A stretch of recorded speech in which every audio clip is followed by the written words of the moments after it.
And last but not least, Jan.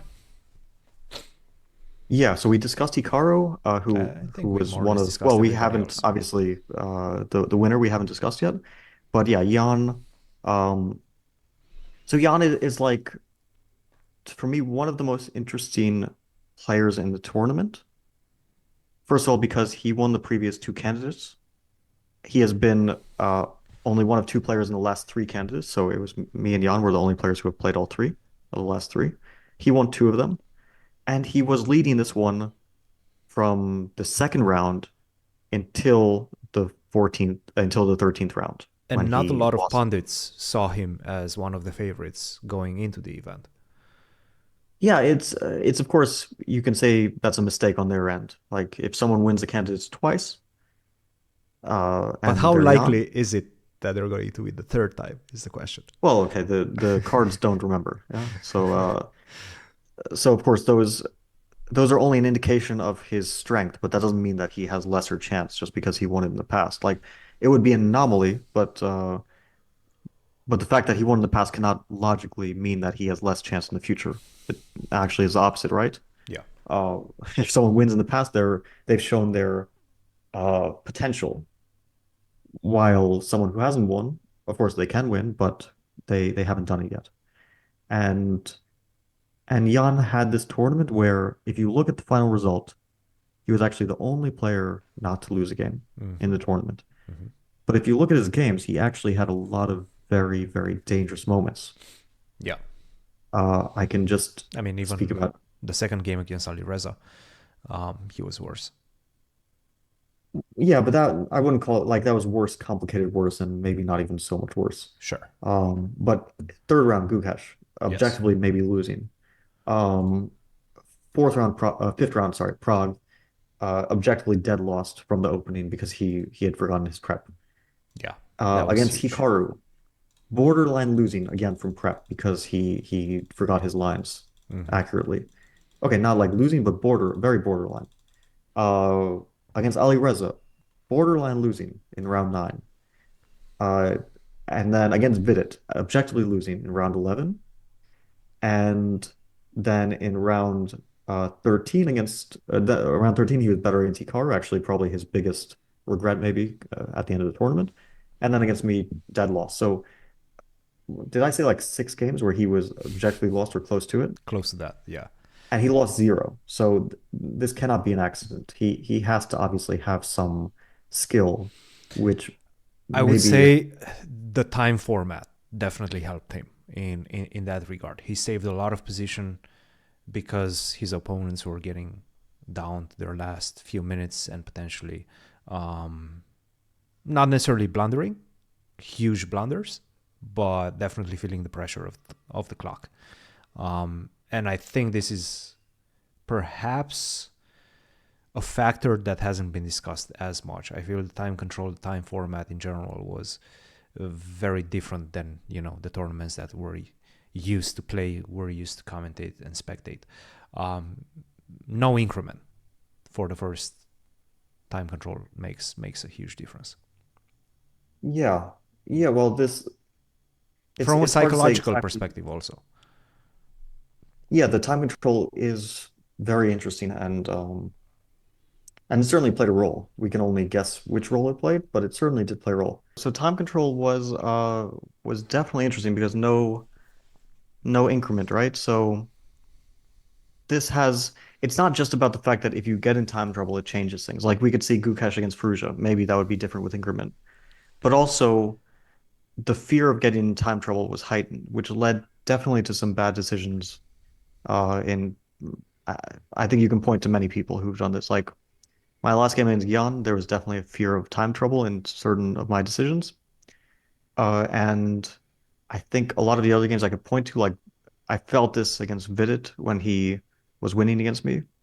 I felt this from Nijat in general, that he was always like afraid to get down to seconds, maybe against Hikaru, for example, when he was much better, that there was a Hmm. fear of Hmm. getting into like serious time trouble. It felt like that with Nijat in a lot of games. I Yeah, think also Nijat was a against little bit, Gukesh. a few of his decisions. I felt this from Gukesh, in fact, at some point, like his decision in the second game. to play queen b4. I think maybe he was kind of worried, and I think his worry, he told me he was worried, so I'm not speculating. His worry was based on time trouble, not based on the position. Hmm. But sometimes, like your fear colors your view of the position. Yes. And so, for example, in my second game against him, I actually thought I'm slightly worse, but then he started thinking for like 50 minutes on one move, and I start to think, oh, maybe I'm better. Like I understand I can't be better, but he's thinking so much, maybe I am somehow. That's why he's thinking for so long. Hmm. And we can point to other games as well, like definitely this game Vidit against Jan, like very nervy affair. Perhaps slightly, I think slightly influenced by the fear of time trouble. Prague against Nepo, perhaps the game which Prague didn't win. Hmm. A lot of games you can point to. So it had its own repercussions. We can't say for whose benefit overall, um, but definitely it did have like we might see a slightly different tournament if we had increment. And that's why, maybe that's why Jan is also, at least part of it, why he's so successful in the candidates. It's because of this specific time control. No, Um, but candidates last time had increment. did it? Yeah. Hmm. I could swear No, that I think they changed it this time. I don't know if they're 2020 experiments. also. It had increment in 2020. I think so. Hmm. Anyway, it's hard to say. I think that Jan in general has he keeps the pressure up on time, and this is very useful because it makes your opponent nervous. If you get in trouble, it makes it more likely that you get out of trouble. At least you have time to maybe find the way to equality if you ever get to that point Hmm. where you might need the time to find like to calculate the accurate way to get back into the game.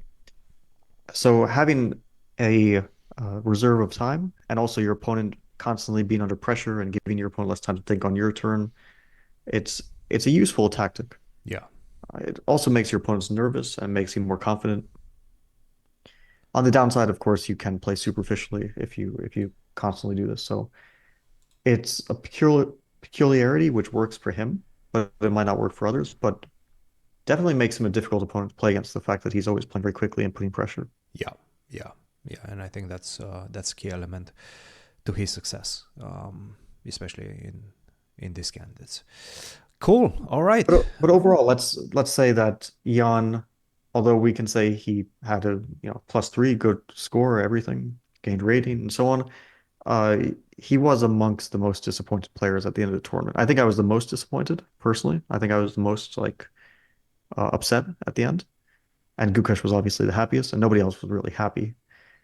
But I think Jan was maybe the second most unhappy, and maybe Absolutely. Hikaru after that. Although Hikaru, Hikaru uh, probably not. I talked to him a little bit. He felt that he didn't get any chances in the last round, and I would assume he didn't put too much pressure on himself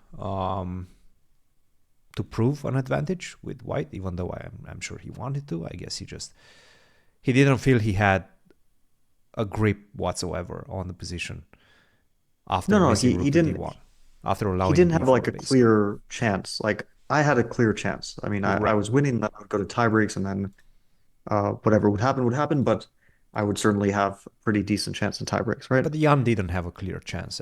Actually, he didn't have Jan any didn't, chances in the last round. but he could have maybe put pressure on the previous game against Hikaru. And when you're only half a point away, you will think about like the things that you missed. I think that Jan basically extracted the maximum from his tournament. Like each half point he saved, each position that he ground out to win against Vidit, for example, each bad position that he saved. He did have like the one thing against Hikaru, he was much better with D5, but that's basically the only place in the tournament where he could have extracted more. Yes. And then he would have extracted the absolute maximum if he had won that game and went to +4. That would be you cannot get more than +4 from the games he had, from the positions he had. Yeah. Hikaru did not extract the maximum because he lost two games, which obviously you can not lose those games, right? But also he won That's a couple of games that maybe he didn't have any reasons to win them. Like for example, in fact, both games against Alireza, if you think about it. Even though the second one he was winning and then he let go of the advantage and then No, okay. But The the second first one, a one normal was game. just a You gift. know, a bit back and forth, but still normal game. But the first game was just a gift. Yeah, the first game, of course, it was a natural draw. It was a logical draw, and then he won. That was very unexpected. The second game, I think, Alireza was under pressure. Normal, totally normal result in normal game. Yeah. Um, Alireza made so it's actually funny. I was playing against Vidit, but I was standing up at the time. It was like after the first time control, so we had a bit of a respite. And I got up, and Ali Reza made the move G5 and got up. And Hikaru pulled like the most extraordinary faces. I mean, he was just like, what the hell is this move G5? Which was actually correct because G5 turns an objectively drawn position into a loss. But Hikaru's expressions after G5 were like, what is this move? Which um, makes sense because it is like a pretty huge mistake.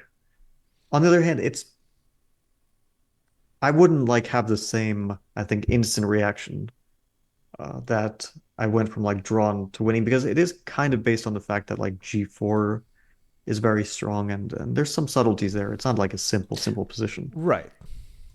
But yeah, Hikaru immediately recognized that G5 is losing, just judging by his face and his expressions.